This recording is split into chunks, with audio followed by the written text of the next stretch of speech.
Lucas 14, abre a sua Bíblia comigo, enquanto você está abrindo. Eu quero falar também sobre as nossas atividades da semana.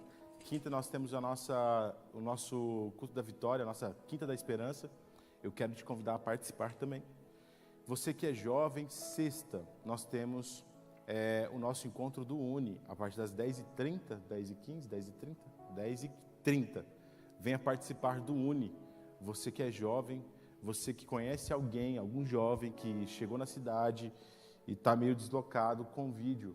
Você precisa divulgar esses encontros da igreja, porque vai se encaixar com o que eu estou falando aqui, que eu vou falar nessa noite. E também nós temos a nossa Santa Ceia Geral, domingo, tanto pela manhã quanto à noite, nós temos a nossa Santa Ceia. Meu irmão, Santa Ceia não é uma mera formalidade. Santa Ceia, eu vou contar um testemunho antes de começar a pregar. Começou testemunhando já, né? Eu lembro que quando eu era adolescente, eu congregava numa igreja. Perdão, meus irmãos, eu estou com uma tossezinha muito chata, então vocês me suportam. Eu congregava numa igreja e uma cena me marcou muito, assim, Uma guria que tinha se batizado junto comigo ali, ela pegou o cálice, assim, e ficou rindo, brincando, e andando para lá e mostrando, meio que, assim, aquilo me soou como um desdém, sabe? Um desdém, assim, porque ela tinha acabado de se batizar e eu estava muito compenetrado naquele momento, assim, estava muito reflexivo com a palavra do pastor, lembro até quem pregou naquele dia. E isso me marcou profundamente. Santa Ceia, meu irmão, não é uma mera formalidade, não é um ritual vazio, não é uma coisa que você faz quando dá. Santa Ceia é um mandamento, é um ritual criado, construído pelo próprio Cristo. Não foram os apóstolos que fizeram a Santa Ceia. Não foi a igreja primitiva que instituiu a Santa Ceia, tampouco os pais da igreja. Não, a Santa Ceia é uma instituição de Cristo. Então, você precisa ceiar. Você precisa ceiar. Obviamente que existem condições onde você não consegue vir até a igreja, isso é natural. E quando isso acontecer, ligue para mim, que eu vou levar a Santa Ceia para sua casa. Vou lá na sua casa, te visitar, no hospital, onde você estiver, irei levar a Santa Ceia para você. Mas se você não estiver impossibilitado, venha ao culto. É muito importante. Isso não é pouco importante, não é fundamental para a sua história, para a sua vida, para o seu desenvolvimento, para a sua maturidade espiritual. Santa Ceia é inegociável. Inegociável. Fazer isso em memória de mim até que venha. Até que venha. Então, eu quero te convidar, a partir das 10h10 aqui na sede, e a partir das 18h30 também aqui na sede, um dos cultos, eu tenho certeza que você consegue estar presente. Então, na Santa Ceia eu te aguardo aqui. Vamos ao texto? Lucas 14, é um texto grande, e eu vou ler ele todo, porque eu vou pregar mais ou menos nele todo. E eu quero que você acompanhe comigo. Se possível, coloca na tela para mim, por favor. Lucas 14 diz o seguinte: aconteceu num sábado que, entrando ele em uma casa, entrando ele quem? Jesus. Uma casa dos principais dos fariseus para comer pão, e eles o estavam observando. Eis que estava ali diante dele um certo homem hidrópico. E Jesus, tomando a palavra, falou aos doutores da lei e aos fariseus, dizendo: é lícito curar no sábado? Eles, porém, calaram-se. E tomando-o, o curou e despediu. E disse: qual será de vós o que, caindo-lhe num poço, em dia de sábado, o jumento ou o boi, não tire logo? E nada lhe podiam replicar sobre isso. Antes de continuar, eu quero fazer uma breve descrição dessa cena. Jesus chegou numa casa. Eu vou ampliar um pouco mais esse raciocínio à frente, mas eu quero que você entre comigo nessa cena. Jesus entrou numa casa para participar de uma refeição, de um jantar, de uma ceia, coisa bonita, coisa legal. Casa, como é descrito por Lucas, de um dos principais fariseus. E aqui, tire da sua cabeça essa conotação negativa de fariseu, como um xingamento. Fariseu aqui, tem fariseus que eram bons nas escrituras, né? Se você voltar um pouquinho antes, em Lucas 13:31, diz o seguinte, naquele mesmo dia chegaram os fariseus e disseram para Jesus: sai e retira-te daqui, porque Herodes quer te matar. Então esses fariseus estavam preocupados com a perseguição de Herodes. Então tinha fariseu que era bom. Então, quando eu falo que Jesus entrou na casa de um fariseu, ele estava se referindo não a algo pejorativo, mas à casa de alguém que participava do clã dos fariseus, essa facção religiosa chamada fariseus. Beleza? E Jesus entrou lá. E naquele ambiente, o texto descreve que todos estavam observando Jesus. Olha só que cena maravilhosa. Jesus chegou e todos o observavam. E aí um homem hidrópico é que ele tem uma deformação com acúmulos de líquido em algumas partes está no corpo todo, mas provavelmente era alguma parte visível, porque todos sabiam, deforma bastante o rosto. Aquele homem estava lá também. E aconteceu a cena que nós vimos, que Jesus curou aquele homem num sábado. E aí o texto continua. E disse aos convidados uma parábola. Jesus parou, depois de fazer uma pergunta e não ter resposta de ninguém, e fez o que ele faz de melhor, que é contar a história. Ele contou uma bela história.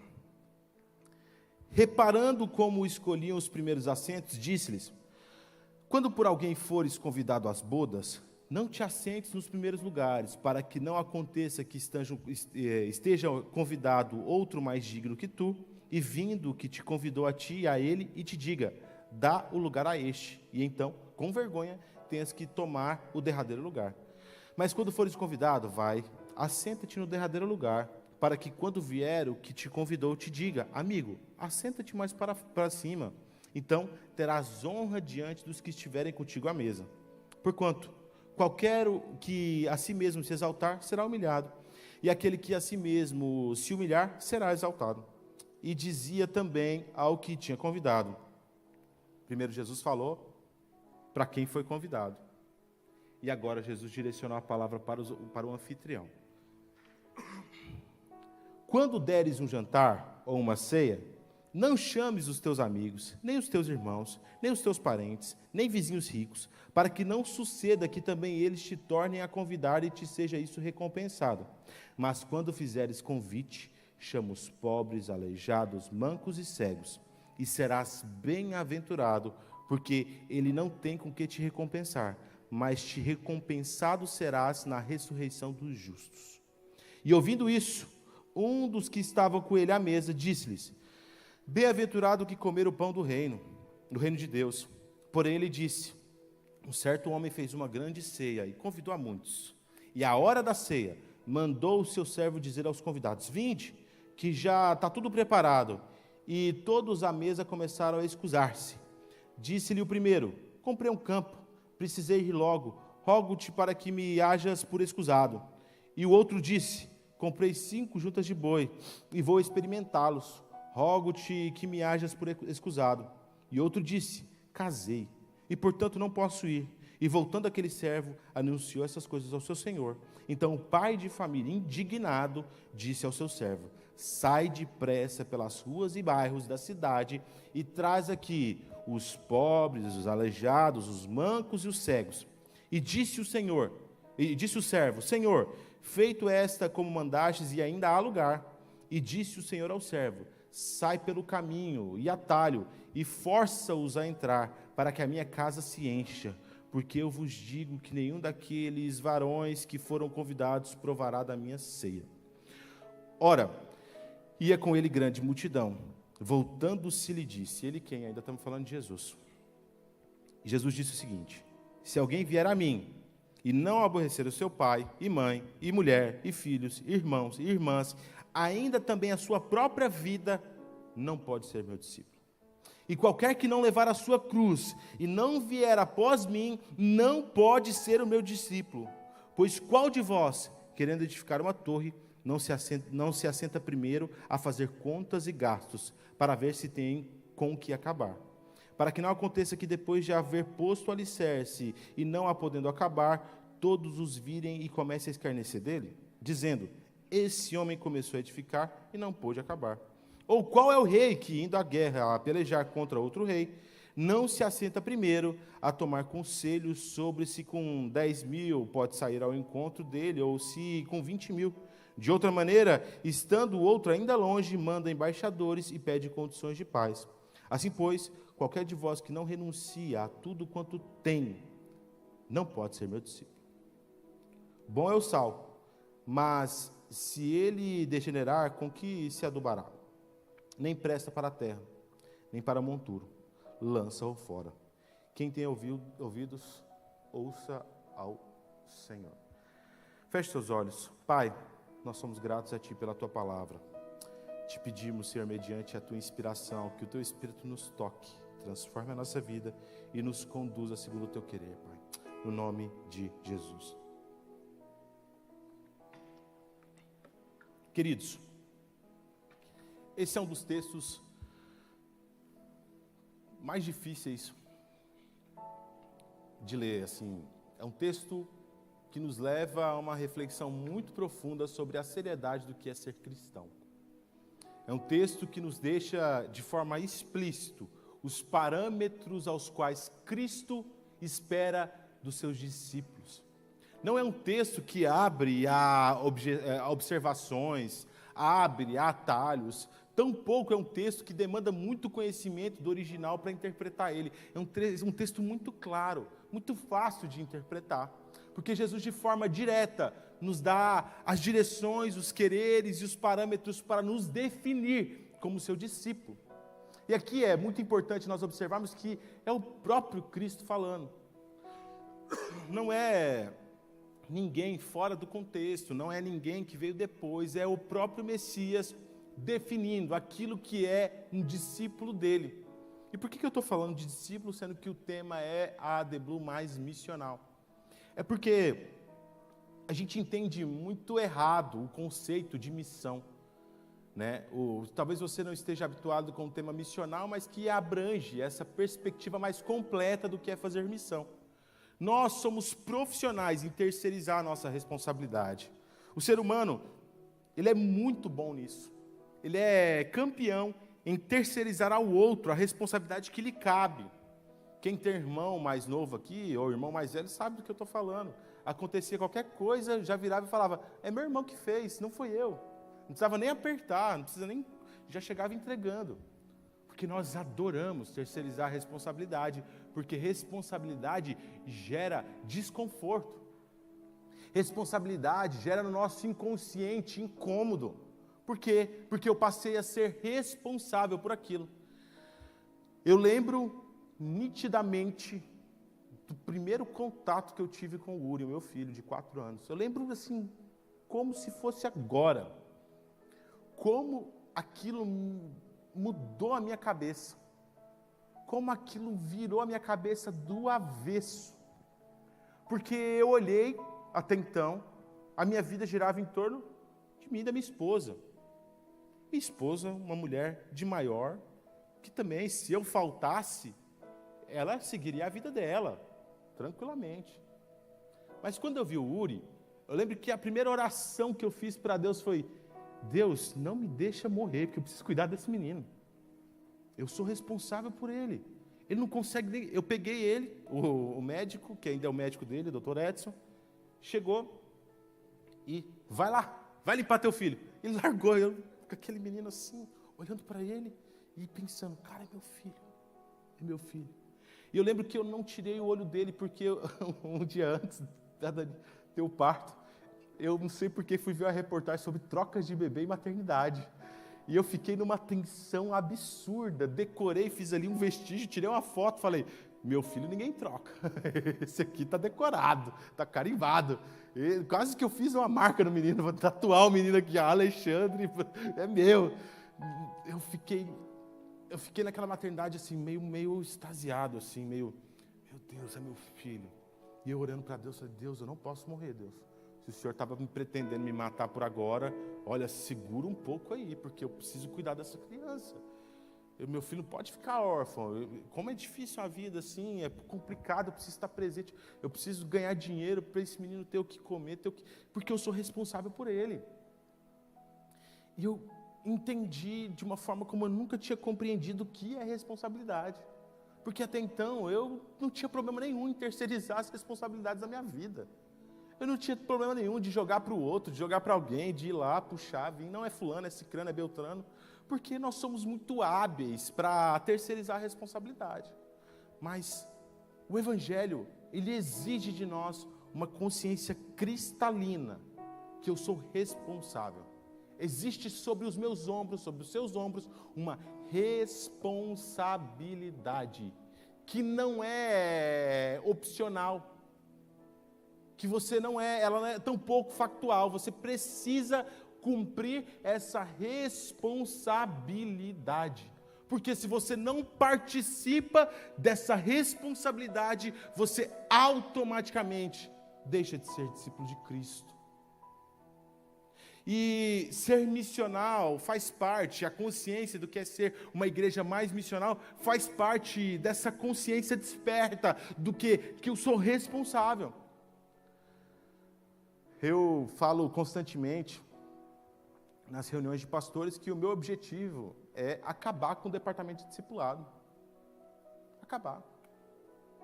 Eu quero destruir esse departamento. Porque o departamento de discipulado é uma ferramenta excelente para as pessoas terceirizarem a responsabilidade que é de todo mundo. Eu fico com muita crise interna quando eu vejo alguém aceitando a Jesus. E eu quero que você lembre, enquanto eu falo, de quando você aceitou a Jesus. Essa pessoa aceita Jesus. Você já pensou na loucura que é a conversão? Ainda mais no nosso modo pentecostal, que faz a pessoa vir aqui à frente. Só que a gente não obriga ninguém a vir aqui à frente. A pessoa de livre e espontânea vontade levanta a sua mão, depois de escutar uma pregação, sai do lugar dela, se expõe diante de uma multidão, e vem aqui e diz: eu quero aceitar Jesus. Se isso não é milagre, eu não sei o que é milagre, gente. Tem gente que fala que milagre não acontece. Isso é o maior milagre que existe.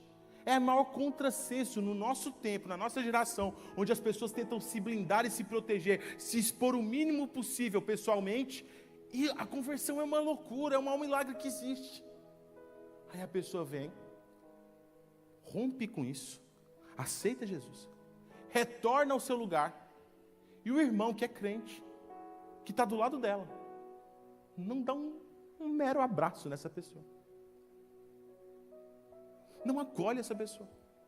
Não chega e fala: eu estou tão feliz por você ter tomado essa decisão. Nós precisamos, com senso de urgência, resgatar essa responsabilidade minha como parte do corpo de Cristo. Quando eu estava projetando esse texto, esse sermão, eu automaticamente, minha cabeça foi em Lucas 14. Porque não existe chacoalhão mais poderoso do que Jesus dizendo: quem faz isso, aquilo ou aquilo outro não pode ser meu discípulo. Não pode ser o meu discípulo.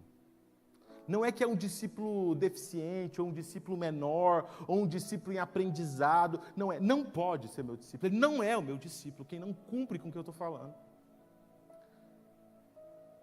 E quantas vezes, diante dos desafios da nossa vida, diante do correr da nossa vida, a gente começa a cometer atitudes que nos desacreditam, nos desabonam como discípulos de Cristo. Não diante de homens, não diante de pessoas, não diante de uma instituição, mas diante da mensagem do próprio Jesus. Voltando ao texto, ao início do texto, pense na seguinte cena. Eu já descrevi, mas agora eu quero aprofundar mais um pouco. O texto não fala de forma clara, mas provavelmente Jesus foi um convidado, porque todos estavam olhando para ele e todos estavam prestando atenção nele. Jesus era o centro das atenções daquele momento. Logo, ele só estava ali na casa daquele que era um dos principais dos fariseus para um jantar, porque ele havia sido convidado. Mas aparece um outro centro disputando a atenção de Jesus em um grau menor, mas igualmente disputando a atenção de Jesus.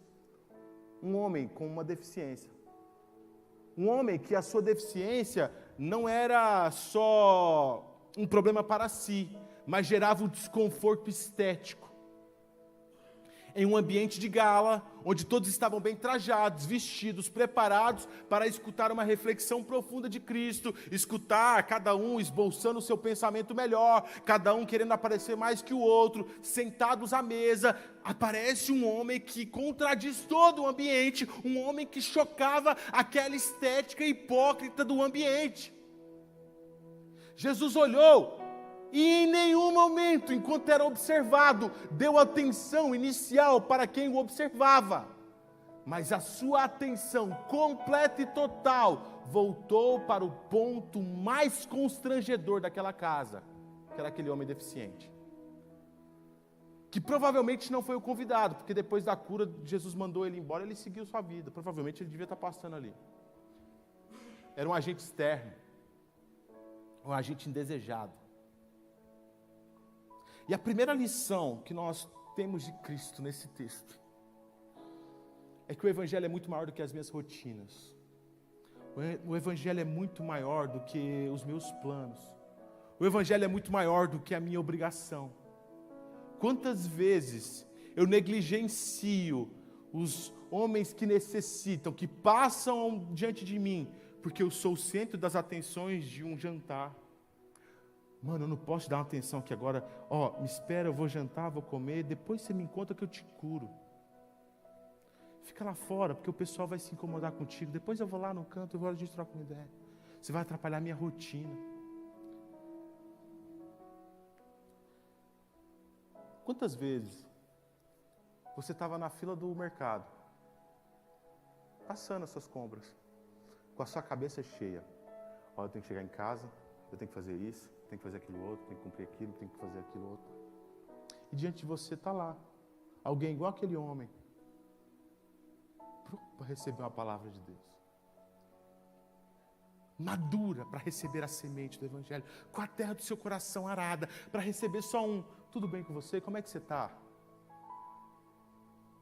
E conversar, e falar, nossa, escutei uma palavra na igreja hoje. É na igreja? Você vai na igreja? Eu vou.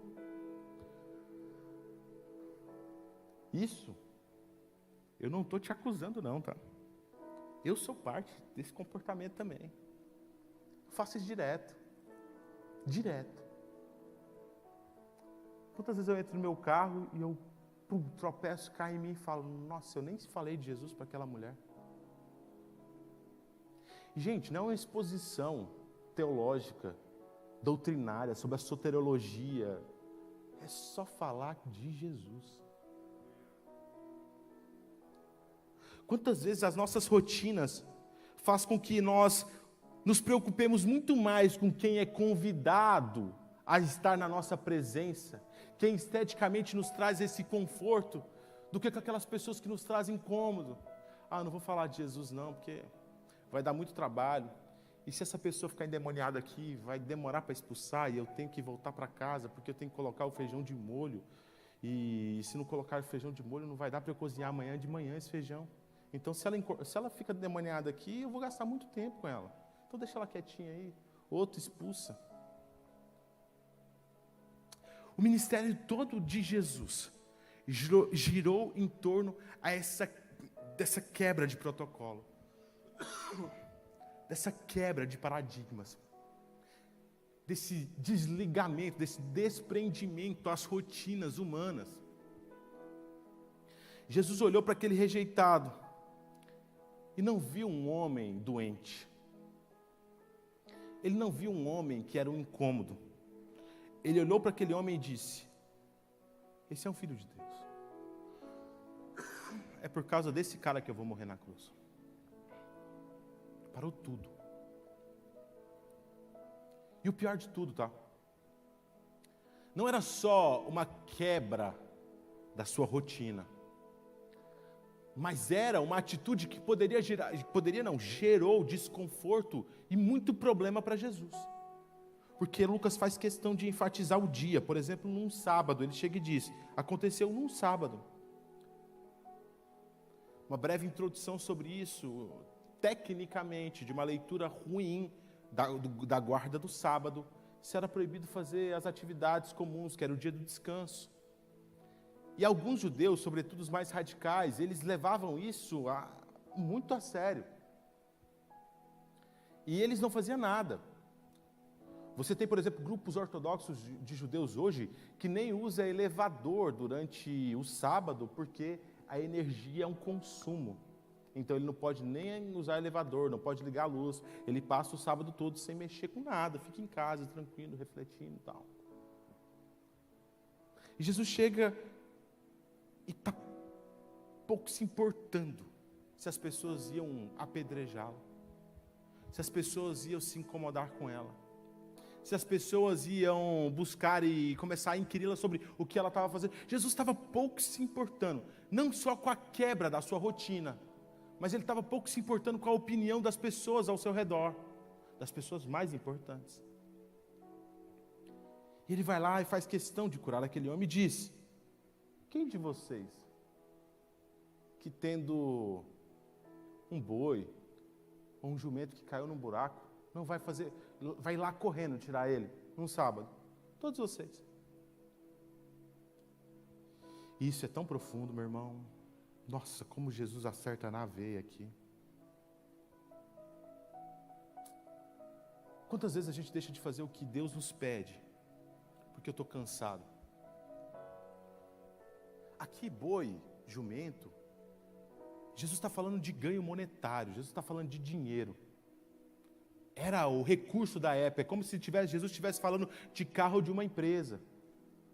Traduzindo para os nossos dias, é como se Jesus tivesse falado assim: quantos de vocês que, se a empresa estiver pegando fogo, não vai lá pegar? Quantos de vocês que, se o patrão ligar para você e dizer: vem fazer uma hora extra aqui que eu te pago dobrado, sai correndo? Quantos de vocês que, se precisar ganhar mais, se for uma oportunidade de ganhar dinheiro, você não tem cansaço, você não tem estresse, você mete as caras sem dó, você vai sem se preocupar? E aí Jesus truca aqueles caras. Se vocês fazem isso, eu não vou deixar de curar alguém que precisa?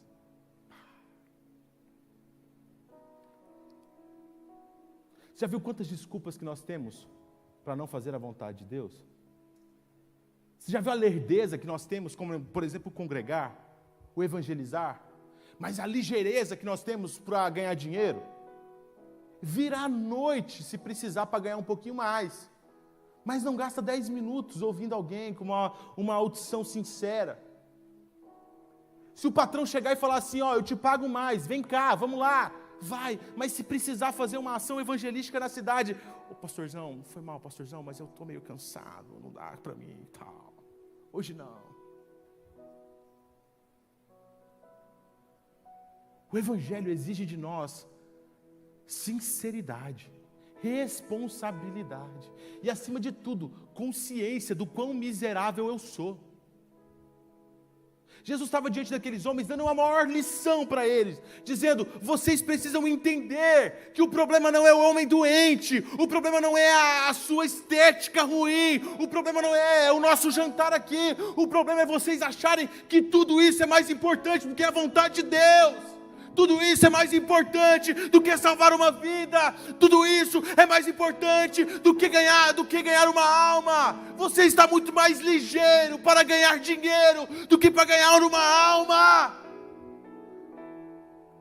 O dinheiro acaba. O dinheiro se derrete como cera diante do fogo. Mas uma alma que escuta a mensagem do Evangelho e se rende, ela irá permanecer até a eternidade.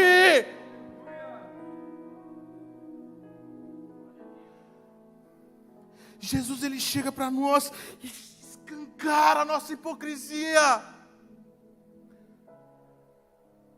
A minha dificuldade de fazer discípulo não está na minha inaptidão. Não é porque eu não sei pregar, não é porque eu não tenho tempo para isso, não é porque a vida é muito corrida, não, é porque eu sou um hipócrita.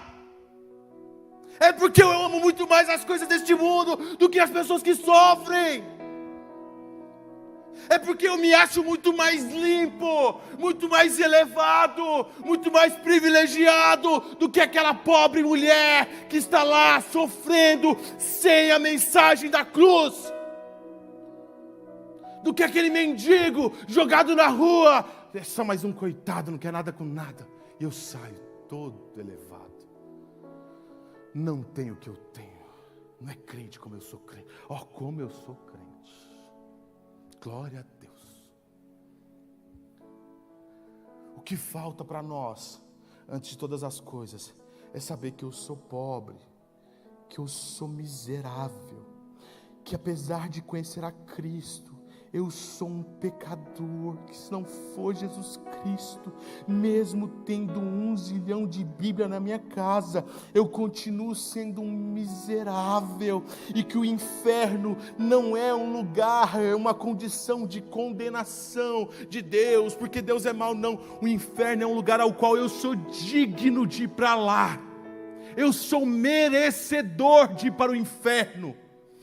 Não vou para lá, porque Jesus olhou para mim e teve misericórdia, só por isso. E que a partir dessa consciência, eu como irmão, preciso olhar para alguém, sentir alegre porque eu não vou para o inferno, mas querer que as pessoas também não vá para o inferno.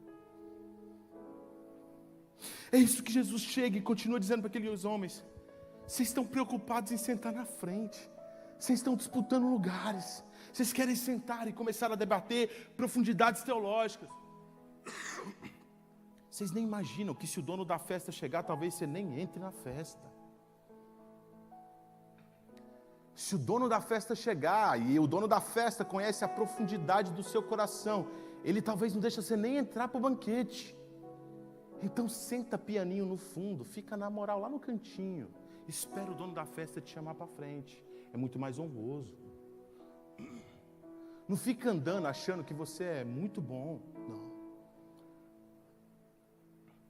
E sobretudo, olhe para as pessoas, não com um olhar altivo. E aqui, como essa parábola é profunda. Jesus chega e diz: para de convidar os vizinhos ricos, os parentes. Convida os miseráveis. Convida os pobres, os cegos. Mas não convida ele para sentar lá na varanda da tua casa e ficar lá enquanto você come com seus amigos na mesa principal, não.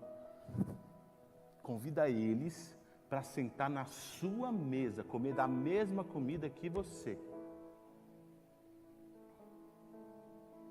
Isso é profundo. É desesperador. E Jesus continua falando sobre a parábola da grande ceia, onde ele conta a história de um homem que quis dar uma festa. E essa história, essa parábola, é uma ilustração do que aconteceu com Israel.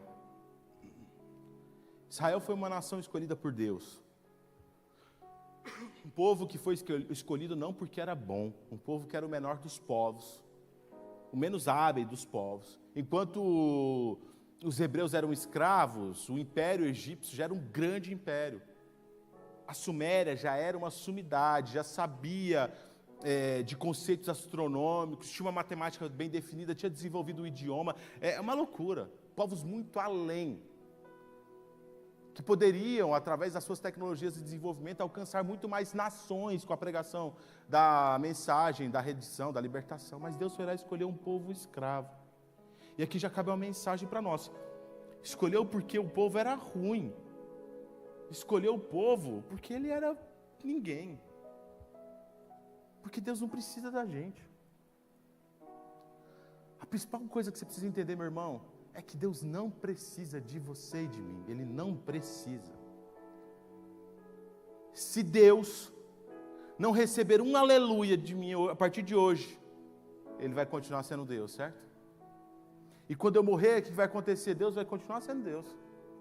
Mas e eu? O que nós precisamos entender é que Deus não precisa de mim, Ele me escolheu, Ele te escolheu. Olha só que maravilhoso. Não é porque você fala bem, não é porque eu falo bem, não é porque a gente prega bem, não é porque... Nada. Você pode cantar igual um roxinol, não vai adiantar, não tem problema. Jesus não te escolheu por causa disso. Jesus te escolheu porque Ele te ama. E você não tem nada para dar em troca para Ele. Isso não deve gerar em nós um sentimento de culpa. Não, deve sim gerar em nós um sentimento de alegria profunda. Por quê? Porque o amor de Deus, ele não é um amor interesseiro. Ele é um amor sincero e pleno. E aí eu não preciso ficar performando para Deus. Ficar sendo um boneco para Deus, sendo um personagem para Deus. Deus está nem aí. Ele me ama pelo que Ele fez em mim. Pronto. E aí, Deus chega e faz essa ilustração do que foi o povo de Israel. um homem muito rico convidou seus amigos. No caso aqui, os amigos eram o povo de Israel. Vem cá, senta na minha mesa, eu vou dar uma grande festa. Participa dessa festa comigo. E chegou no dia da festa, esse homem mandou o seu servo procurar os convidados. E a gente vê 3 desculpas. E novamente, desculpa a repetição, mas eu preciso aplicar a mesma coisa que eu apliquei antes. Olha só as 3 desculpas. Primeiro, de propriedade.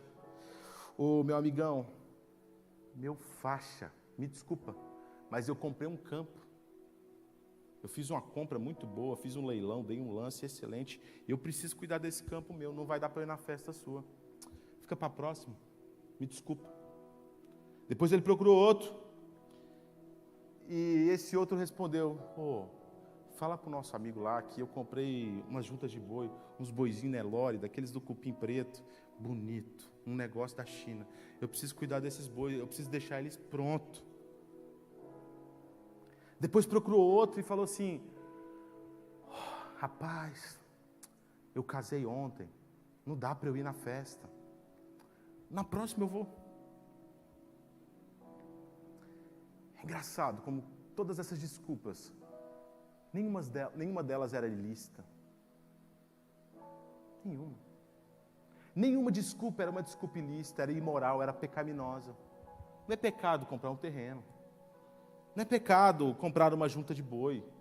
Não é pecado se casar. Todas as desculpas dadas eram desculpas lícitas. Que se dentro da vontade de Deus, não é só lícita, é bênção. O problema é que todas essas desculpas todas essas situações gerou uma desculpa. Por quê? Porque todas as coisas para esses homens era mais importante do que a presença do amigo. Era muito mais importante cuidar dos bens do que estar com o amigo na festa.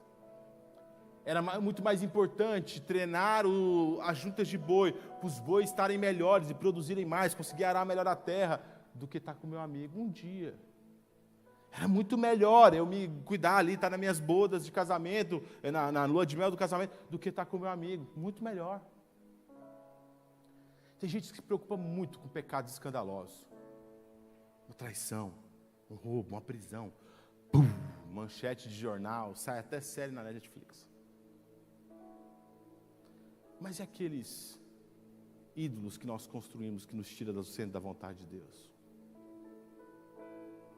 Trabalho, uma ânsia pelo relacionamento, os meus sonhos, expectativas. O coração do homem é uma fábrica de ídolos, não brinque com isso. E Jesus deixa essa parábola para ilustrar para aquele povo, o povo de Israel, e agora cabendo à igreja, dizendo, por mais que você tenha boas desculpas, nenhuma dessas desculpas será suficientemente, irá te convencer no dia do juízo. Quando Deus voltar, nenhuma dessas desculpas será boa o suficiente. Por mais lícita que seja, por melhor que seja, diante do trono de Deus, nenhuma desculpa terá validade para o negligenciar do fazer discípulo e pregar a vontade de Deus. Nenhuma. E aqui, Cristo entra no ponto mais pesado desse capítulo da Bíblia. É uma multidão, Jesus pregando como de costume.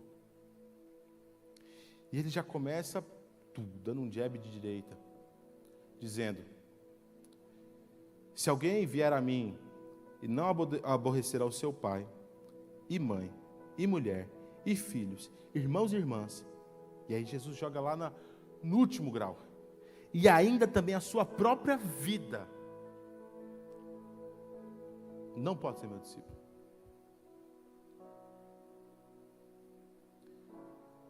Não só contente em alertar sobre o apegar que aquelas pessoas tinham, das juntas de boi, do casamento, do terreno, Jesus toca no ponto mais profundo da alma humana. nem mesmo seus pais, filhos, irmãos, nem a sua própria vida é desculpa para não falar de mim. Se você não estiver disposto a abrir mão, não é abandonar, mas disposto de abrir mão, de amar mais a Deus do que até o seu próprio pai, até a sua própria mãe, até os seus filhos, seu cônjuge, amar acima de você. Se você não estiver disposto a amar a Deus acima de todas as coisas, você não pode ser meu discípulo. É extremamente doloroso ler esse versículo. Profundamente confrontador. Cristo não está falando para você sair igual um maluco, desobedecendo seu pai e sua mãe, porque honrar pai e mãe é um mandamento. Cristo não está falando para você largar o seu casamento, isso é loucura, não interprete dessa forma. O que Cristo está nos trazendo a consciência de que, entenda de uma vez por todas, que o amar a Deus é um mandamento tão inegociável, o cumprir a vontade de Deus é um mandamento tão inegociável, que está acima do seu pai, da sua mãe, dos seus irmãos, da sua própria vida. E aí Jesus continua: e qualquer um que não levar a sua cruz e não vier após mim, não pode ser meu discípulo. Ser missional, meu irmão, é entender que a sua vida é uma só.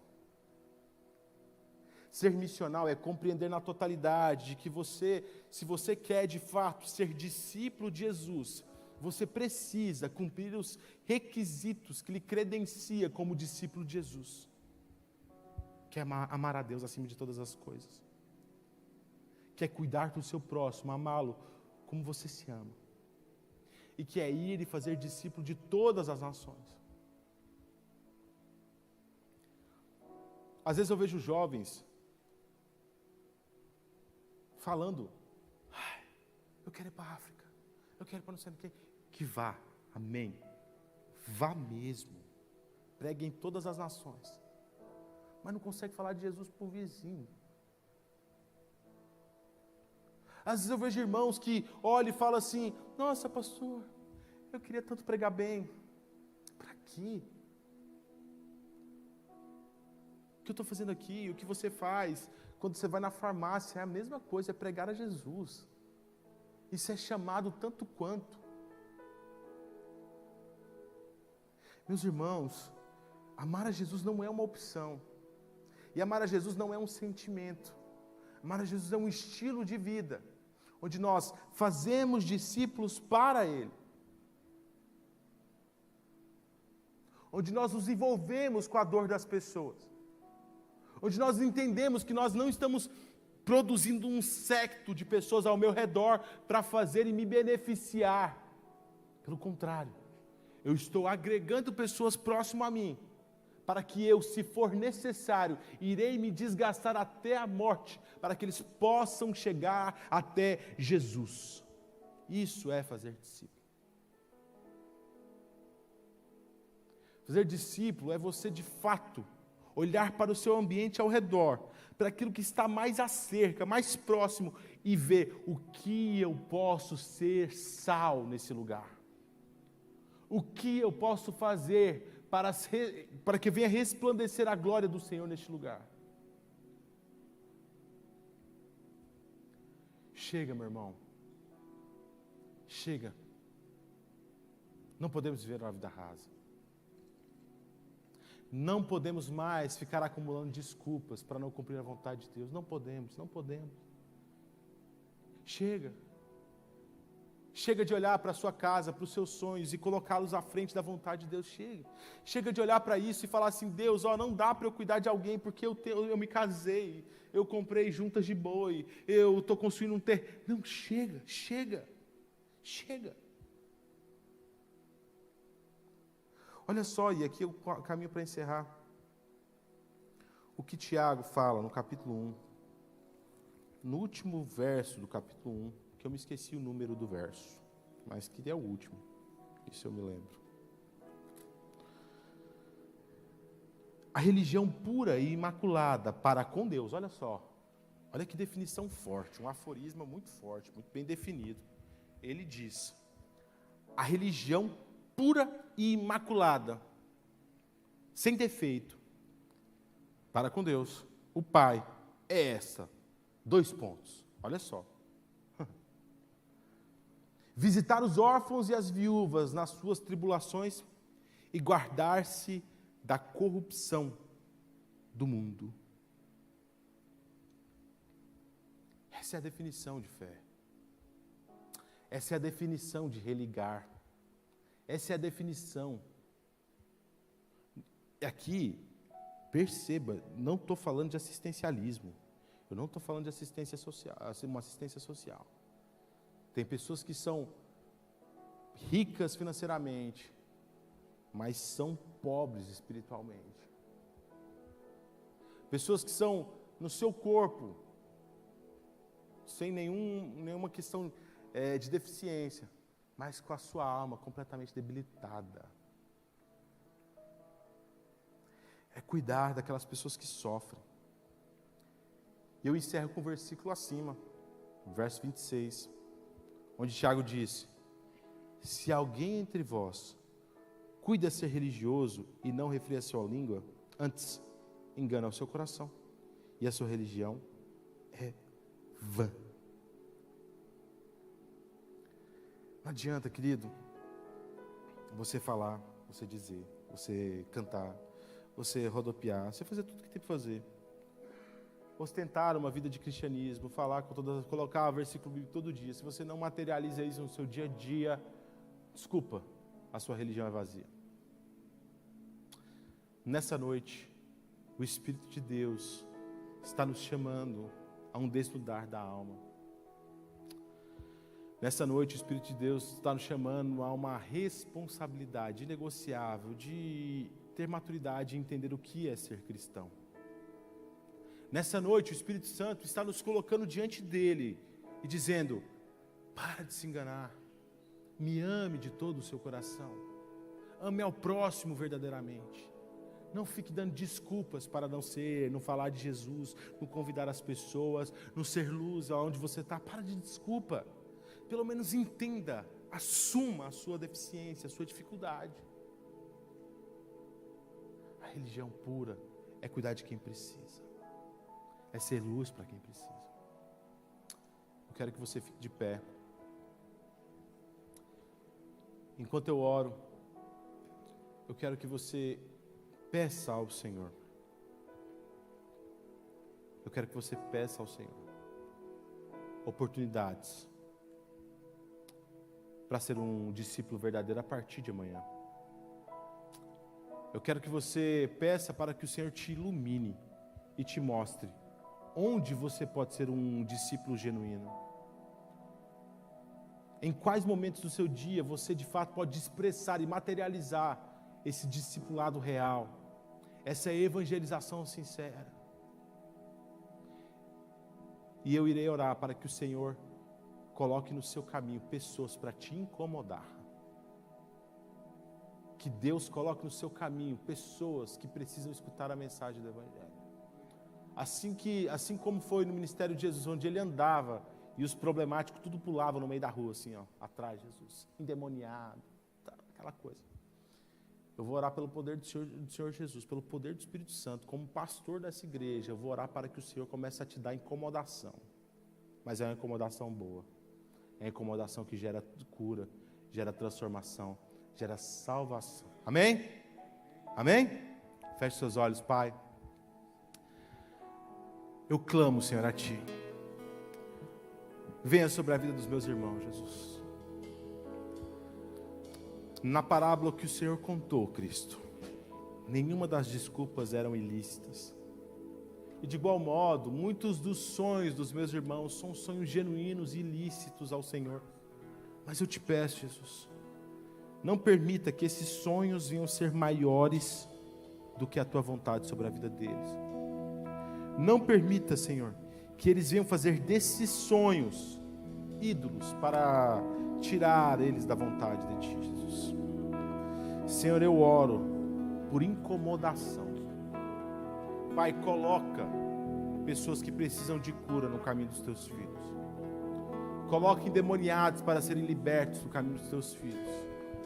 que a partir de amanhã, no nome de Jesus, os problemáticos venham cercar a vida dos seus filhos e eles venham ser sal naquele lugar.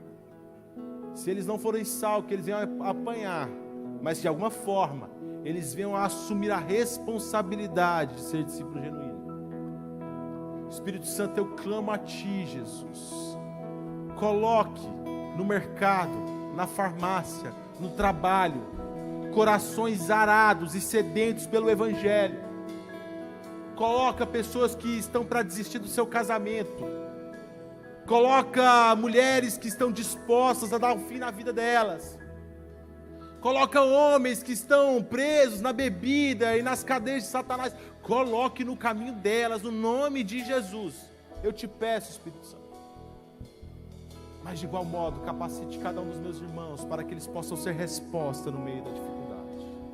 Capacite cada um dos meus irmãos para que eles possam ser cura no meio da doença. Para que eles possam ser libertação em meio aos endemoniados. Para que eles possam ser resposta em meio à crise. No nome santo de Jesus, venha e repousa sobre a tua igreja uma unção diferente, uma unção especial, onde eles possam curar e libertar pelo poder do Espírito Santo, no nome de Jesus. No nome de Jesus. Ainda não vai embora, feche os seus olhos e cante essa canção.